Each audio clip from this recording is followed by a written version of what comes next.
let's say you land on a Thursday. Yeah.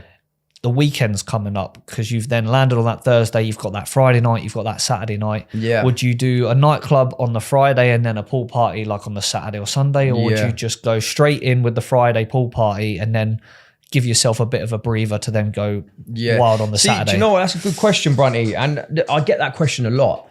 Like we get that question a lot as a company. And it's one of those things where a lot of the time it's down to preference and it's down to how much time you've got in Vegas, because sometimes people land on the Thursday, but they fly home on the Sunday. So then the way you mix things up is a little bit different. Or some people come on the Thursday and then they fly home on the Tuesday. So then that opens it a different way. But what we usually say is, don't do 2 back-to-backs back to back, if you get what I mean. I've done it. As in to do 4 events on the trot like that, The other thing is if you, because it's a 10-hour flight from the UK, sometimes a lot of people land and they're so deflated from the flight that they don't really want to go to a pool. But then you get other guys that land and they're so up for it. They're like buzzing, they're in Vegas, so they want to hit the ground running. Adrenaline's pumping, and you're just in Vegas. Like I said, the lights, everything. Like, so it's one of them like where it's preference. And you know, because 99% of our clients are groups, it's like you sort of have to ask everyone in the group and come to a consensus. That's a very fair point. You have to have an agreement, like you said, amongst your whole group. So then that's usually, and you obviously with the stag do's and stuff, it's usually the best man not calling the shots, but organising it and booking everything with us.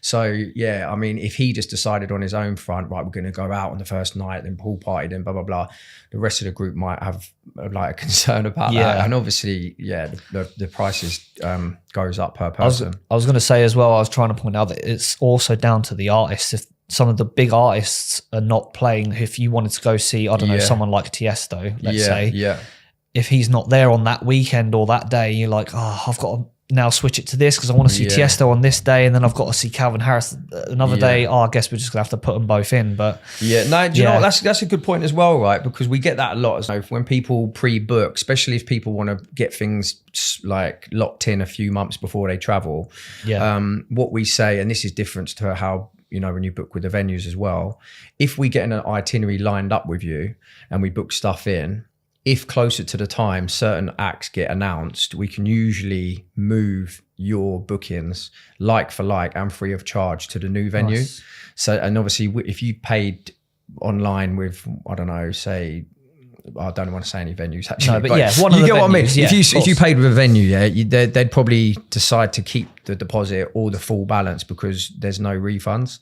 So that's another thing to watch out for. But on the whole, we'll do that like for like free of charge. But the other thing I would say is, don't be fooled by the events with the big artists, because it's not always about the act. It's not always about who's performing, who's DJing. Sometimes it's more, this event is sick because it's been sick for the last 10 years. This is where you want to go on this day, regardless of who's performing. Because the locations are good, the staff are good, do you know what I mean? And then usually they just run it so smoothly that you have a good time regardless. And to be honest, once you've had a couple, like it doesn't matter who's on to a degree, do you know what I mean? Like exactly, because the amount of time you're with your boys, you're chatting to girls, you're dancing, whatever, like, do you know what I mean? I've booked guys in before and they've done sort of like 20k minimum spend at a Calvin Harris event, and I speak to him the next day. I'm like, how'd you get on, lads? And they were like, mate, it was sick, but we didn't even know Calvin Harris was performing. We didn't even see him. He was that lit, like we didn't know what was going on. So they could have gone to another night just as good, and probably the minimum spend would have been a lot less. So you just bear that in mind, guys. You know, when you're making your reservations and you know you're trying to decide on what itinerary to go with, it's not necessarily all about the act.